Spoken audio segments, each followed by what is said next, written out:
কেউ কোনো খোঁজ জানে না এখন পর্যন্ত? না। ওই যে গেল তারপর থেকে কোনো আশা আসে নাই? না। এটা নিয়ে কি জিনের কোনো কাণ্ড আসছে? এখন ওরা বলে কিছুটা ওই রকম। কারা এখন বলে? ঠিক আমি জানি না। যারা হচ্ছে, আমি বলি আস্তে আস্তে। জি। তো যখন আমার হাজব্যান্ড এরকম কিডন্যাপ হয়ে গেল, এরপর অনেকেই তো অনেক ফকিরের কাছে যা, থানা পুলিশ তো করতেছি, জি। তো অনেক ফকিরের কাছে যাইতেছি, হুজুরের কাছে যাই, যেখানে বলে যাই। যাওয়ার পরে হচ্ছে বলতে হয় তো আমার নাম, মায়ের নাম, আমার হাজব্যান্ডের নাম, তার মায়ের নাম, নালি দিলিগুলা বলতে হয়। তো তারা আমাকে অনেক জায়গায় সাজেস্ট করলো যে তোমার হাজব্যান্ডকে খোঁজা বন্ধ করে নিজের ট্রিটমেন্ট করো, তোমার অবস্থা খুব খারাপ। তো আমি তো জানি আমার অবস্থা, আমার একটু একটু সমস্যা আছে, তো এটা তেমন একটা গুরুত্ব দেই নাই।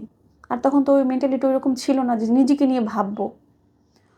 তো যেখানে যাই অনেক জায়গা আমার কথা বলে যে তোমার নিজের ট্রিটমেন্ট করো আগে, তারপরে হচ্ছে তোমার হাজব্যান্ডকে খোঁজো।